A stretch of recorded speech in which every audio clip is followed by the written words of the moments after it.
Hello everyone, I'm back and wala lang, gusto ko din pag-usapan kung ano ang mga Pilipino dito sa ibang bansa. Actually, iba kasi yung impression ko noon and then sa ngayon na umabot na ako ng 2 dekada kalahati dito sa Japan. No, noong una kasi ang akala ko kasi ang mga kababayan ko sila yung karamay ko, kakampi ko, pamilya ko, kasi sila yung pareho ang salita ko, sila yung kababayan ko. Yun ang akala ko noon. At talagang ilang beses din akong nabiktima sa mga Pilipina ditong mga tarantado. No, ilang beses din akong talagang paulit-ulit nagtiwala at talagang tinatraidor, no? Niwalang hiya at sinasalbahe ng mga kapwa ko kababayan, no? Nabiktima rin ako. Kaya in this time kasi sa akin, siguro na medyo na siguro nasa edad na rin ako, and then naging stable na rin yung lifestyle ko, okay na ako, and then na-realize ko everything na talagang it's not necessary talaga na kailangan mo ng kababayan pag nasa ibang bansa ka. Dahil although naman, hindi ko naman nila lahat ng mga nakilala ko dito walang hiya. Marami akong mga kaibigan din dito na mga mabuti sa akin, mabait sa akin. Pero ang isa lang ang natutunan ko, don't trust anyone. Dahil dito ka lang talaga magtiwala sa mga taong very, very, very near in your life. Like your kids, like your husband, like ganyan, no? Kasi sila talaga ang 100% talaga na kumbaga may obligasyon sa iyo pag nasa ibang bansa pa kapag may asawa ka, no? And then kung wala ka namang asawa, laban lang. Ha? You're the one who protect yourself, no? So, para sa akin kasi everyone, dito kasi sa ibang bansa kasi nandoon na yung hindi ko masisisi ang ibang Pilipina na pag nakakita ng ibang Pilipina, parang snabera, parang nagagalit ang mukha na dati parang nairita ako pag mayroon akong nakikitang Pilipina na nag-smile ako, hindi nag-smile, or parang yung mukha, parang alam mo yung parang toro na gusto kang sungayon, or parang magkaaway kayo, or parang alam naman nyo pareho na pareho kayong Pilipina, but mataas ang kilay. Ako naman hindi naman ako nagaganon-ganon sa mga Pilipina. Kahit ngayon na mayroon akong experience sa mga Pilipina talaga na, yun nga, niniwalang hiya ako, tinatraidor ako. Hindi ako ugali na talagang isnab ko yung mga kapwa ko kababayan. Nandoon na talaga yung hindi na ako nagsasmile na una.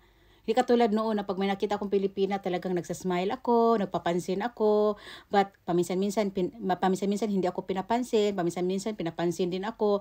At marami ding mga Pilipina na experience ko dito na sa tingin ko sila naman ang mga mukhang tsakikay, sila naman ang mukhang mga dugyot, sila naman ang mukhang wala sa fashion. Pero sila pa yung mukha kang madam naglalakad, naka-makeup ka, nakaayos ka, and sila pa yung parang bully tingnan, parang parang tawa-tawa na ano yan, yung ganun-ganun na parang si madam-madam na ganun.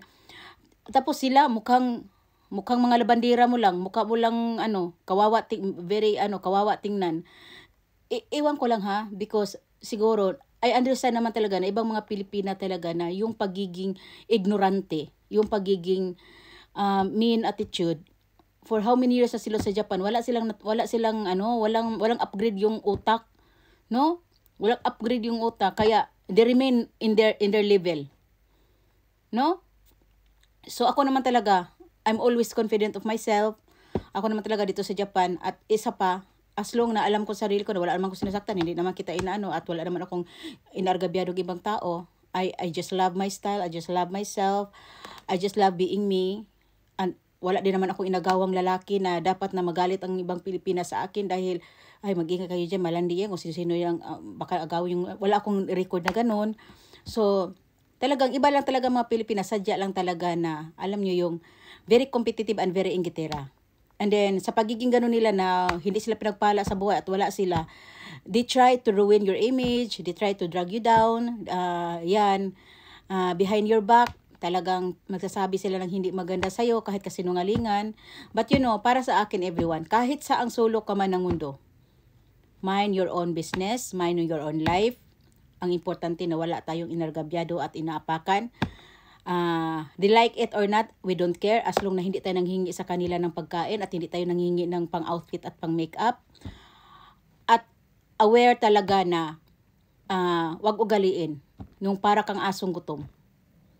No? I really hate other woman na nakatingin sa ibang babae na masaya kung ano ang kinaligayan ng ibang babae.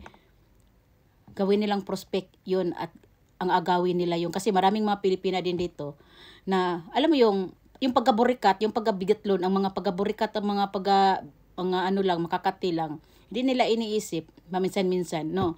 Kaya nga ako, I'm so very strict of my relationship, no. Kasi maraming mga Pilipina ito na mga gutom, no, na kung nakikita nila yung kaibigan nilang masaya, madatong ang lalaki, mapera, mabait, pag anuhan nila yan. Pagplanuhan nila yan kung paano nila landiin at paano nila kukunin. Maraming mga babaeng parang asong gutom. Kaya ako din, lagi kong sinasabi sa mga kaibigan ko na huwag niyong i-include ang inyong mga asawa sa mga surrounding ng mga babae. Kasi isa dyan ay gutom.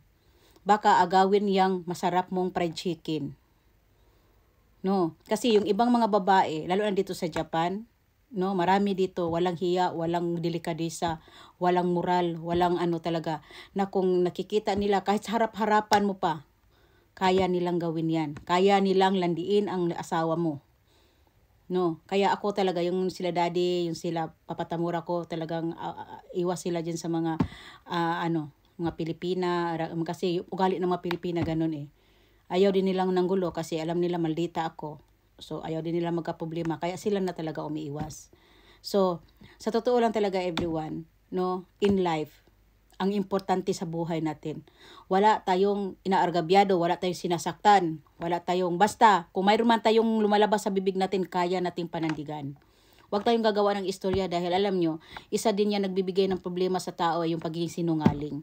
At saka yung pagiging pakialamera sa ibang buhay na wala ka namang ambag, bakit mo pakialaman? Hayaan mo siya as long na hindi ka naman involved. Kung nangutang siya, di bahala siya. Di ba? Kaya, advice ko lang sa mga ibang Pilipina dito para hindi kayo lalong malasin sa buhay ninyo. Mga pangit kayo. Ha? Asikasuhin nyo yung sarili nyong buhay, asikasuhin nyo yung sarili nyong mga itsura. Ha?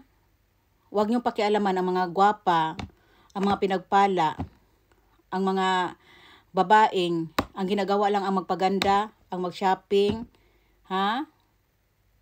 At masaya, na kontento. Ha? Asikasuhin niyo yung pagburikat ninyo, asikasuhin niyo yung pagmalandi ninyo, asikasuhin niyo yung miserable ninyong buhay, asikasuhin niyo yung mga upa ninyo na hindi kayo nakapayad, asikasuhin niyo yung mga utang ninyo na dapat yung bayaran, asikasuhin niyo yung mga lalaki ninyo na ninakaw ninyo sa ibang babae, asikasuhin niyo yung buhay ninyo. Ha? Wag ako dahil hindi ako ganong klaseng tao.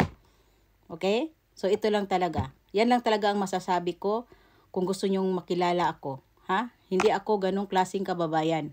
Ha? I have dignity. I just mind my own life and my own business. Okay? So, kung magsasabi man tong mga haters ko nang hindi maganda sa akin, enjoy your life, bitch, you're ok-ok. No? I'm a beautiful butterfly. And that's it everyone. Kaya kailangan nang mag-busy at the red dahil pupunta ako dun sa kabila. Okay? And this is my makeup for today. Yan lang everyone. Para gwapa ta, no? Para gwapa ta lagi, let's mind our own life, no? Basta wag lang tayong mangagaw sa iba at wag tayong mangialam sa iba, no? Yan ang importante para makatulog tayo ng mahimbing sa gabi at makagising tayo ng beautiful. Yan lang. That's at the red advice. Thank you.